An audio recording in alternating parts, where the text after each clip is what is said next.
Play with your bitch. Young nigga on some multi-million-dollar shit. Is I worth an ice song? Cut the crib my light song. So fresh, I damn.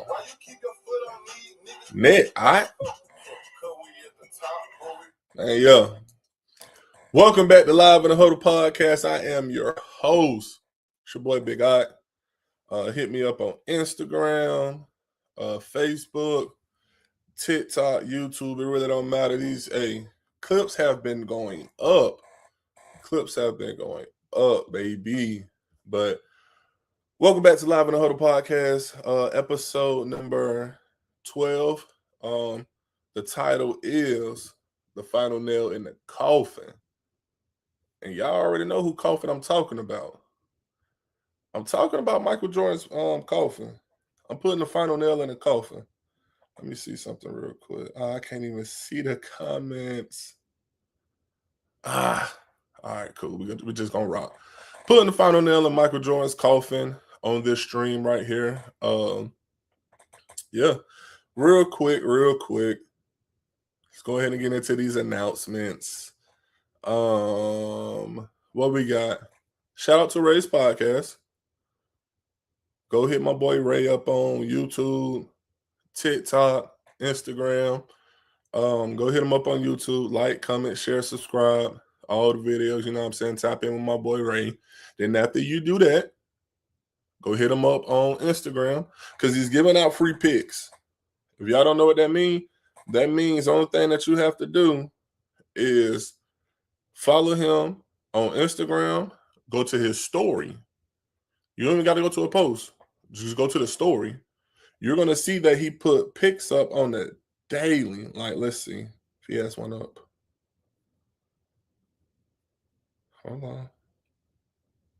So he won one last night.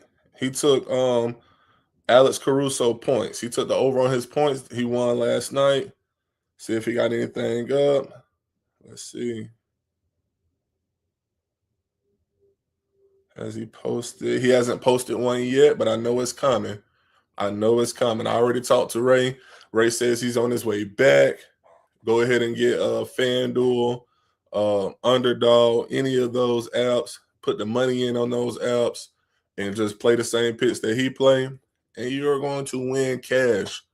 Real fatty wop. You feel what I'm saying? Now, May 26th is right around the corner. And why is that important? We got a special guest spinning the block. Somebody spinning the block. Somebody coming to hang out with me. Somebody coming to hang out with my guy Ray. And it's going up again. Ray says he's almost to that point where he's going to be back on that camera. I told him if he don't hurry up, we're going to take him hostage and force him to make picks for us. But Ray's on his way back, baby. Now, we are still working on the game to attend so that we can stream from. I know last time we went to the Dodgers game, you see the bobbleheads right there, Will Smith. Went to the Dodgers game when they played the Diamondbacks, and we was able to make videos at the game. More after the game, we wasn't able to stream. Like they was on it. They was on it. So we wasn't able to stream. But we are gonna find a game where we can either go stream or continue to make videos that give y'all live reactions with fans and whatnot. And I believe that is all the announcements. I want to say that's all the announcements. Like I said, a week from now, we got the special guest. We're going to have the promo going up for that this week. Let's go ahead and get into it. Now, obviously, me being a football player, I've been talking a lot about these NBA playoffs. All right. Now, I will say I am the type of person, just because I didn't choose that sport professionally, doesn't mean that I can't do the research for that sport. Doesn't mean that I can't grow to understand the sport and learn about the sport to be able to efficiently talk about the sport, right? So I chose football. You see the helmet right there. I went to FSU. But I am an athlete. Don't let the size fool you. I'm an athlete, and I do this. So let's go ahead and dive into the playoffs now. Cancun on 3 for the Pistons. 1, 2, 3, Cancun. But not even trying to save face or anything like that. I had already said in the last video, whoever wins out of the Spurs and the Timberwolves are going to win the finals, right? Spurs won, Wemby advanced. I got Wemby winning the finals. Now, James Harden. We're going to dive into it a little bit, just getting my notes going here. Now, I talk about James Harden a little bit, but not in a, I'm not going to say in a bad way, but in an honest way. I'll talk about him a little bit later on in this video. James Harden, for him to be the player that he is, just offensively, he's just, oh my, he's just godly. He's talented, right? For him to be that godly on offense and to have done the things that he has done in his career, but it never amounted to anything. Like, you never had a championship. You made some runs, but that's the only thing you've ever been able to do was make runs. But now he has the opportunity to not only just make a crazy run, but to just flat out get to the finals. Only team that's standing in his way is the New York Knicks. Now, if we're looking at it, matchup wise, I like the Cavs over the Knicks. But here's the problem. What James Harden are you going to get? Are you going to get the James Harden in the regular season who was all godly, like can hit anything, any shot, has it going, momentum and everything? Or are you going to get the James Harden that usually disappears in the playoffs? We don't know yet. We do not know yet. Waiting for game one, waiting to see how the series goes. And now I'm saying we'll have our answers to this very soon. Now, because I don't even want to talk about that. Let's dive into something a little bit more controversial, right? Because I am Mr. Controversial. I talk about the stuff that people are scared to talk about, and I pop my ish with it. But I pop my ish with facts. The wrong MVP. So SGA has won his second MVP over the likes of Wemby, over the likes of Jokic. Me personally, do I have it? Yeah. So me personally, I feel like SGA shouldn't have won the MVP. What has he done that was just so impressive to say that he needs another MVP this year? You can say he scored a lot of points. Yes, he scored a lot of points. I give you that. But it's not like he led the league in points per game. He doesn't get the scoring championship. I want to say that's going to Luka. So, yeah, you scored a lot, but you wasn't the number one scorer. You're not a good passer, not a good rebounder. Defense is you get the job done. But other than that, I mean, granted, the Thunder were number one in the West. I give you that. But what have you done to make people say, like, yeah, you need to be MVP? Do I have this up here? Did I put it up here? I did not. It's a little image I wanted to show y'all as far as the voting. So SGA was first, Jokic was second, Wemby was third. Now, I just feel like the NBA continues to get it absolutely wrong when it comes to the MVP, right? So we've seen it in recent years where they have got it wrong, and we've seen it more with SGA and Jokic on years where they just really got it mixed up. If we're being honest, Jokic really should be on like his fourth MVP. For whatever reason, the league says otherwise, and maybe I should stop saying the league. The voters feel otherwise, right? But me personally, I thought Wemby had the best case for the MVP. because if we was to look at his overall game, right? Plus his team, right, went from bottom of the barrel to they're number 2 in the West. Not only that, he can score however he wants to. He a decent passer, right? But that's going to get better. With time, that will get better. He rebounds on offense and defense. And if we're speaking defense, we know what he does. Alters everybody's shot on the court. He does that. If we're talking MVP, we're talking overall game, yeah, you give that to Wemby, not Shea. But even then, Wemby was third. So we look at the guy that was number 2, Jokic. He averaged a triple-double. How is it that Jokic can go average a triple-double, a center average a triple-double, right? Better stats other than the points per game. So Shea had him with the points, but he had more rebounds, more assists, held it down for his team. How did he not win MVP? He's a center and he passes better than a point guard. That's crazy. Like, to me, that's crazy. Shea, yeah, you're a good player. You're not a great player yet, but you'll get there one day. You're a good player, but you're not better than Wemby. You're not better than Jokic. Yeah, you get a lot of buckets, but we know a lot of those buckets come because that whistle is really just one-sided, right? They don't never blow the whistle for the offensive fouls that you do. They always blow the whistle in your favor. You know what I'm saying? It is what it is. It's going to come a point in time where we're going to have to really see your skill. And I think that's going to be this series. By them getting this MVP wrong, I really feel like they just fucked it up for the NBA for like the next 6 years because Wemby's going to be pissed off about that. But getting off that MVP, let's move right along to a little bit of the drama.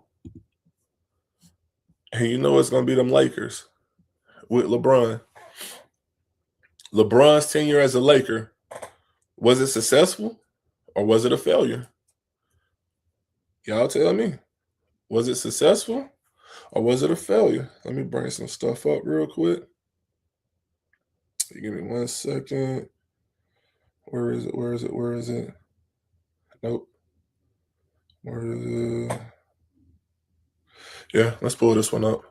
All right. I'm pull something up for y'all momentarily. Now, if we look at LeBron James, LeBron has been a Laker for 8 years, right? He has taken the Lakers to the playoffs 6 times, and he has won a championship.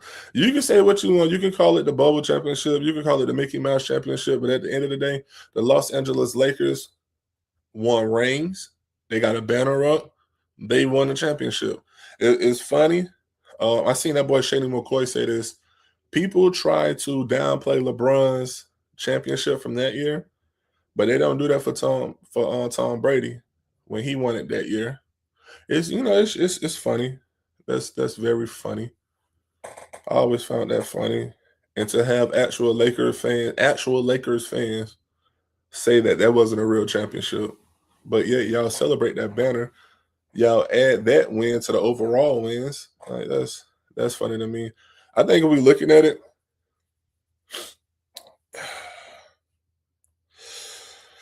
obviously, yeah, you would have wanted more championships. I get it. It's LeBron James. Trust me. I get it. Obviously, you would have wanted it to look better in the playoffs as far as like win losses, some sweeps. I get that. But let's be for real for 1 second. Who the fuck was coming to the Lakers when LeBron signed?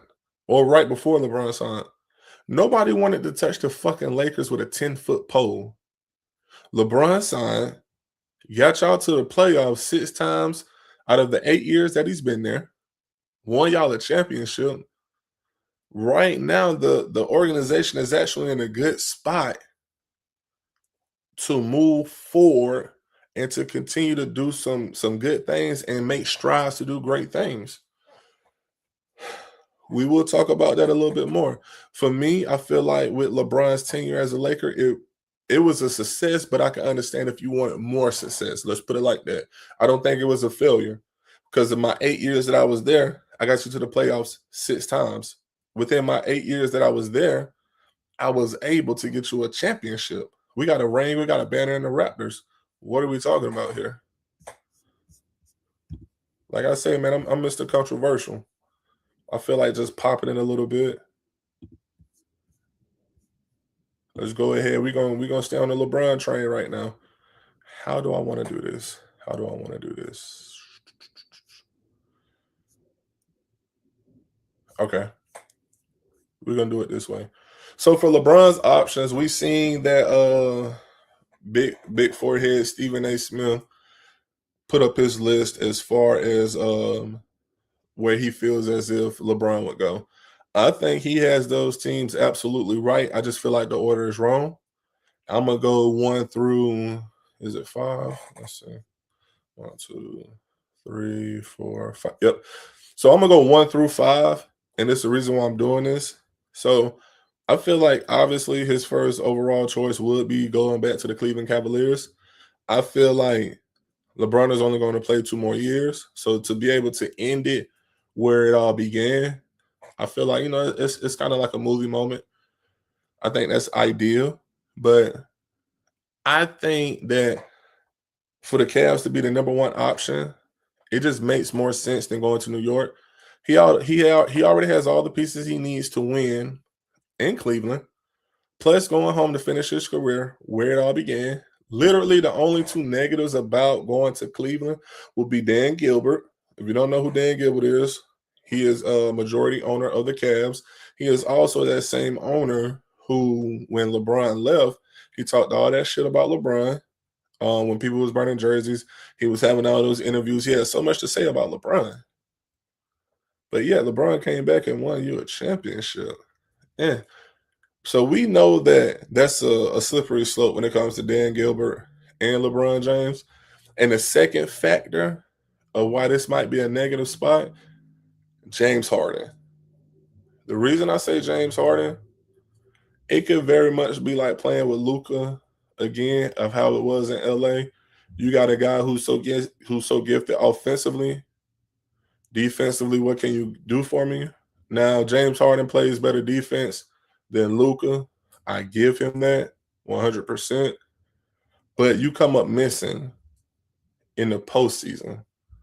In the playoffs, you most definitely come up missing. Now in the regular season, you're godly. But in the postseason, it's like, what the fuck happened? That's why I feel like, but that's the number one option. Let's move to the number two option. For number two, I say the Knicks. Now, this actually makes a little bit more sense than the first team, but we're gonna dive into it. I feel like when we look at the New York Knicks, you have diehard fans, right? If he wins in New York, if he goes to New York and wins in New York in 2 years before he retires, I feel like obviously it's no question as far as who the GOAT is. You can't even deny it. You cannot deny it at that point. The man has went to what, 3 different organizations, has won championships for every organization. We're going to talk about that a little bit more later on. But the man has went to 3 different spots, won a championship. If he ends up going to a new spot this time and winning a championship, what can you say? What can you say? Now, let's dive into it a little bit more. All right. If we was to go back in time, right, he was actually supposed to sign to the New York Knicks before the Heat in 2010. Now, what ended up happening, the GM at the time for the Knicks, he kind of jumped the gun with signing another superstar, paid him all that money. D Wade and LeBron James, and it's recorded, it's documented. They both wanted to leave their organizations and go somewhere else and play with each other. Right? Pause. That place was going to be New York. Because if you remember, when LeBron dropped the decision, it was at the Boys and Girls Club, Yeah, it was at the Boys and Girls Club in Connecticut. Connecticut is right across the bridge from New York, literally right across the bridge. It was supposed to be New York. That didn't happen because the money wasn't there. Wade said, I don't want to go somewhere. If that's the case, I don't want to go somewhere cold, so I'm not going to Cleveland. LeBron was ready to leave Cleveland. Hey, let's just run it in Miami. That kind of makes the most sense. It's a lot of money down there. We can figure it out, and we can bring in another guy. Chris Bosh came into the picture. Boom, you go down there. You was able to sign a lot of role guys, right? And it worked out. 4 years, 2 championships, it worked out. The only negative with the Knicks is going to be Cat.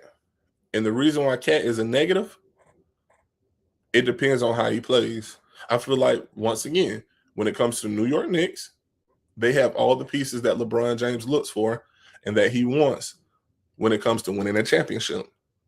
You got a guy who can score, Jalen Brunson.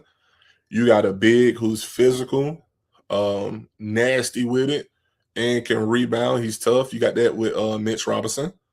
Then you got another guy who's just gifted with scoring the ball, and it helps because he's a big with Cat. So that helps space the floor. You got a bench. You got a lot of role guys who know how to come on the court and play basketball. They can move around without the ball.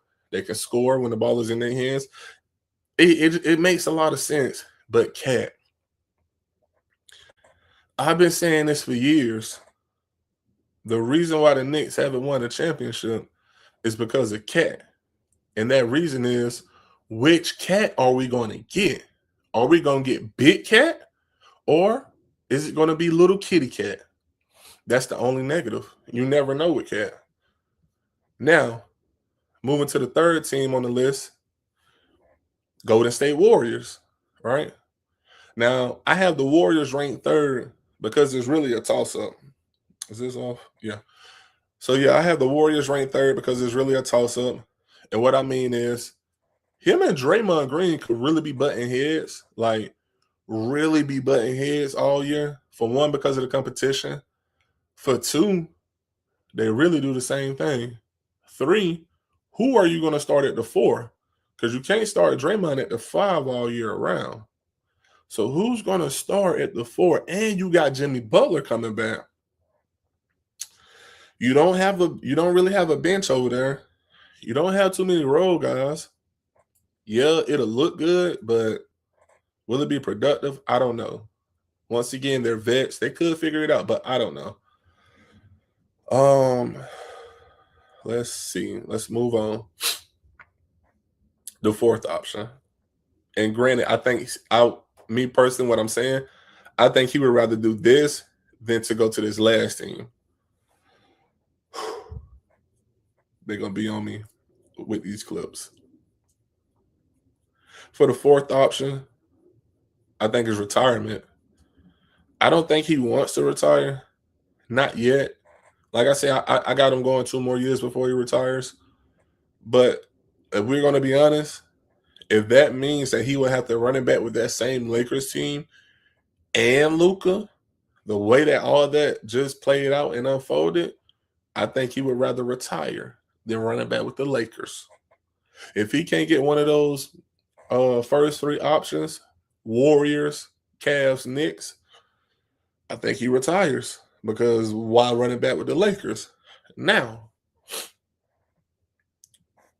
the last option, the Lakers.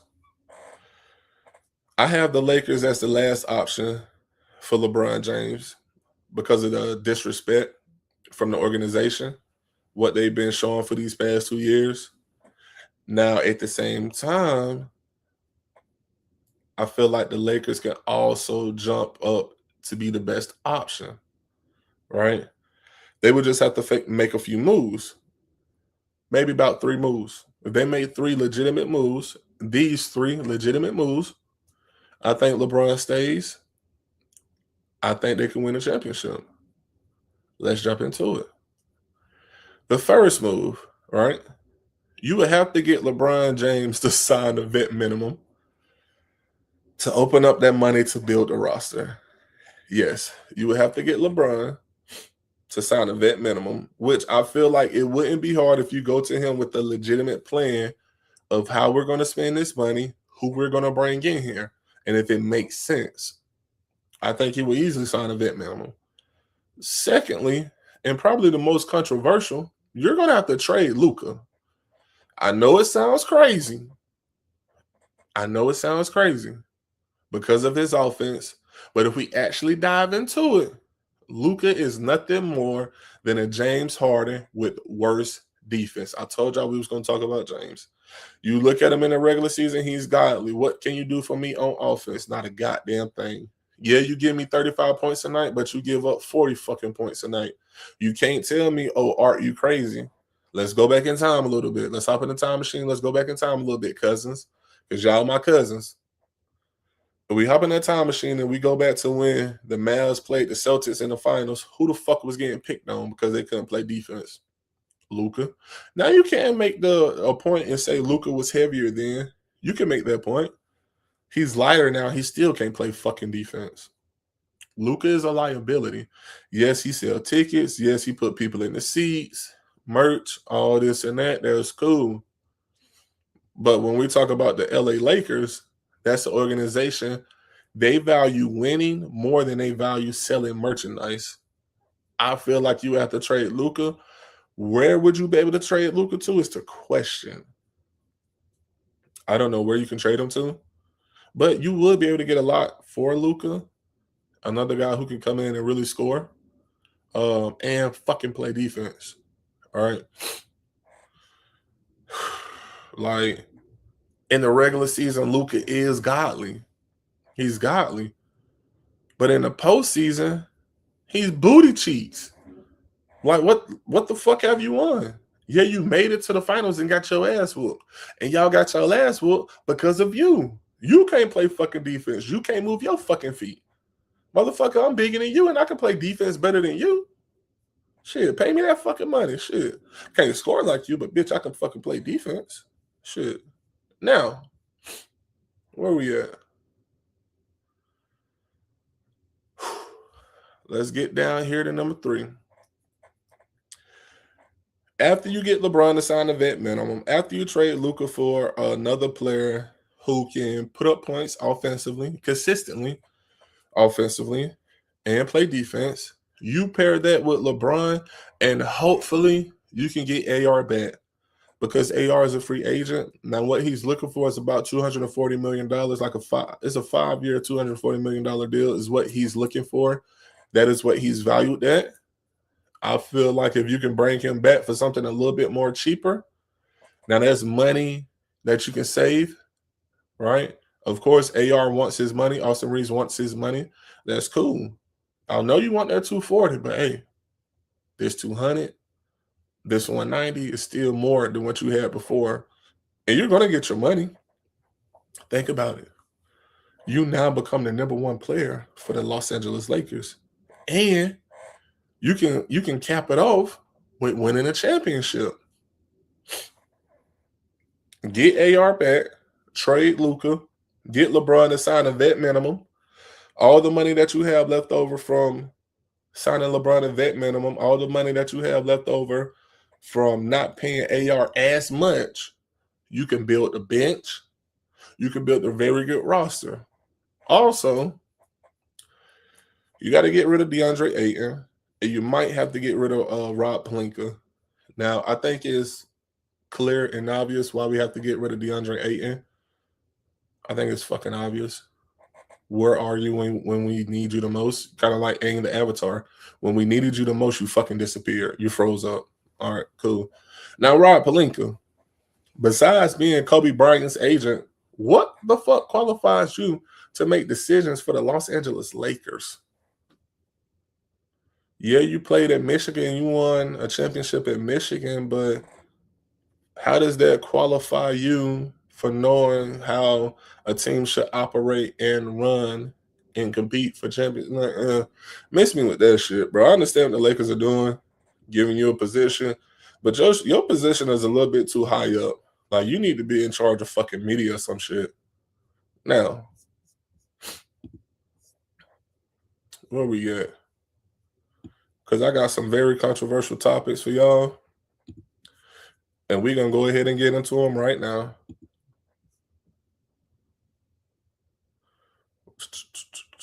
Now, the moment we've all been fucking waiting for. Let me check my Instagram real quick. Hold on. Now, the moment that we've all been waiting for. Why LeBron James is better than Michael Jordan. I got my notes right here. I will read them. Check your stats. Check your facts. I am Mr. Controversial Topics. I will argue and debate this with anybody. But before you debate with me, check your fucking facts. Let's get into it. Why LeBron James is better than Michael Jordan. Me personally, I think it's obvious why LeBron is better. But I'll just go ahead and I'll go over the facts and go over the stats because everything that I speak is the fucking truth. The only thing Jordan has ever done better was score. And what I mean by score, you just average more points. You average more points, but LeBron still has a better shooting percentage and 3-point percentage. Please, please, please miss me with them fucking championships. Please miss me with them championships. Because if LeBron played for the greatest coach ever in the greatest system ever, I'm pretty sure he would have more championships. Now, I get it. Y'all always say the same thing. When it comes to LeBron fans, it's always shoulda, woulda, coulda. It's always if. But I think we can all agree Phil Jackson is the greatest coach ever in NBA history. And the triangle offense is one of the best systems ever in NBA history.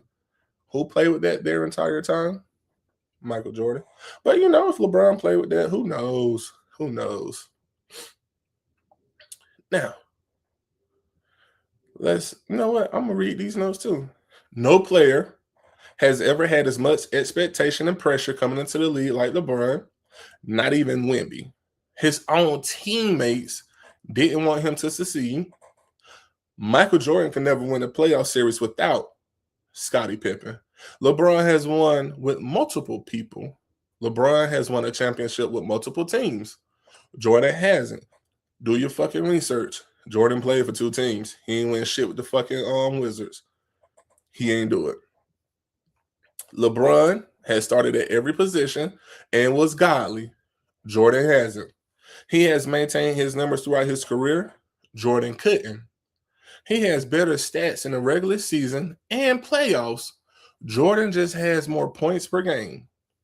He always looks to make the best play, even if it means his stats aren't the same. Jordan doesn't. He has always guarded every position on the court. Jordan couldn't. For LeBron to be a pass-first player, it seems like he's just a better fucking player because of his scoring ability. Now, this is where we can really pop our shit. Super teams were never formed to beat Jordan, right? Let me say that again. Super teams were never formed to beat Jordan. They were for LeBron. Jordan didn't have to face the type of athleticism every night that LeBron has to. I know you're going to bring up Jordan scoring titles and first team defense, but be honest, the majority of players back then, they were not athletic enough to stay in front of Michael Jordan or to get past Michael Jordan. We can talk about that. We can definitely talk about that too. Now, Michael Jordan is the greatest scorer of all time. He's the greatest scorer of all time. But LeBron James is the greatest player of all time. He's the greatest basketball player of all time. Plays 1 through 5, could score however, whenever he wants to. He guards 1 through 5. He has started 1 through 5. And if you think I'm bullshitting, those are his fucking numbers. Starting 1 through 5. You want to see some more shit? This is just what he did this past season. Let me move this out the way. Hold on. So you can see that. Come on now. Come on now. What is this one? Come, come on now. I came with the fucking receipts. Come on now. Did you know that since we on this topic, LeBron has faced multiple teams with 3 or more Hall of Famers? What that say? Never faced a team with 3 plus Hall of Famers for Michael Jordan. LeBron, 32, faced multiple teams, play against 32 Hall of Famers in the finals. Jordan has only played against 10 in the finals. But y'all want me to believe that Michael Jordan is the better player? Like, y'all give me a week, I'm going to give y'all the evidence and I'm going to give y'all the topics and I'm going to pop my shit with it. That's all I'm saying. A lot of y'all old heads, y'all just refute the facts, refute the stats, and I get it. I get what Jordan was able to do, but that level of competition wasn't there. He wasn't playing the fucking Pistons every night. He wasn't playing the Knicks, the Rockets. He wasn't playing the motherfuckers every night. A lot of people like to make the point, oh, well, certain teams were not able to win a championship because of Michael Jordan. When Jordan fucking left, those teams still didn't win goddamn championships. What the fuck are we talking about? He's not that, bro. He's a hell of a player. But he ain't better than LeBron fucking James. Stop with that shit. Moving right the fuck along. Now, we talked about top 10s last week. We're going to talk about it again this week. And the reason we're going to talk about it again this week is I'm going to dive into it. Now, when it comes to my top 10, this is the criteria for my list. Championships play a part. Your impact on the court and what you did around the league plays a part. Your stats play a part. Accolades play a part. And how you play plays a part. Once again, this is my list. At number 1, LeBron James, the greatest basketball player of all time. Number 2, Kobe Bryant. I feel like he's the second best basketball player of all time. He has the stats. He has the championships. He won with Shaq, won without Shaq. He has it. Third, I got Michael Jordan. He has the accolades. He has the stats. He has the impact on the game. I give you that. Now, this is where it starts to get so. This is where it's going to start to get a little dicey. At 4, I got Shaq. I got Shaq at 4 because he's the most dominant basketball player of all time. Shaq is going to give you 30 and 15 regardless, doing 2 things. Run down into the paint, foot on the block, drop step dunk, or he's going to just hit you with a little floater across the top. You know exactly what Shaq is going to do, but you still can't fucking stop Shaq from giving you 13 and 15. 30 and 15. 30 points, 15 rebounds. Now, at 5, I got Magic Johnson. I got Magic over these other guys simply because it is. Magic didn't have to score to beat your ass. I seen where Magic scored. It was either 6 or 7 points, but had 24 assists. 24 times 2 is 48, plus the points he had. That's what he accounted for that game. Magic was a dog. His impact on the game, the no-look passes, everybody wanted to do it. He has the stats. He has the championships. Fuck are we talking about? At number 6, I got Tim Duncan. Tim Duncan beat everybody ass. He has beat LeBron. He has beat Kobe. He has beat Shaq. I want to say he beat fucking Jordan as well. Tim Duncan has literally beat everybody, Mr. Fundamentals. A fucking legend. At 7, I got Wilt Chamberlain. Wilt has stats out this world. Did y'all know that it wasn't until Wilt's last year that they started to count blocks? His last year, he averaged 5.4 blocks per game. He was already blocking the ball, but they just didn't know what to call it, and they didn't know to keep a record of it. But he was already doing that. Wilt averaged fucking 50 points and 25 rebounds for a season. Stop fucking playing with Wilt. Not only that, did you know that they had to change 4 rules because of Wilt Chamberlain? I'm just saying. At number 8, give me Kareem Abdul-Jabbar. I don't think I really have to say anything about that. Stats, championships, impact of the game, the way he played, he has the accolades. He has it all the way around the board. I just don't think he has it as much as other guys, especially at Wilt, simply because they had to change rules because of Wilt fucking Chamberlain. He was that fucking dominant. They had to change rules. Kareem's not better than fucking Shaq. Shaq was breaking fucking backboards. They had to keep extra goals in the fucking tunnels because Shaq was going to break them bitches. Like, stop. Like, he's not better than Magic. Magic didn't have to score to beat your head. Like, it's basketball. The object is to score more points than the other team. I'm so fucking good. I don't need to score points to whoop your ass. Then you got Tim Duncan, who literally beat everybody. What the fuck are we talking about? Now, moving on. I got Steph Curry, number 9, the greatest shooter of all time. And simply to put this, he has the championships, he has the awards, but the most important thing that he has single-handedly changed the way that we play basketball. Everybody has a high clip of shooting threes. We're seeing more threes being shot now than ever before. Everybody shoots threes. Center shoot threes. Fans shoot threes. Mascots shoot threes. Head coaches shoot threes. Everybody's shooting fucking threes because of Steph Curry. And he has the stats to go along with it that says, like, yeah, this is why I shoot threes, because I'm that shit. When I get to half court, you better be guarding me because I might let this bitch fly. And I will hit it. At 10, give me Larry Bird. Larry was that motherfucker. Championships, won Rookie of the Year. I believe he won Rookie of the Year over Magic.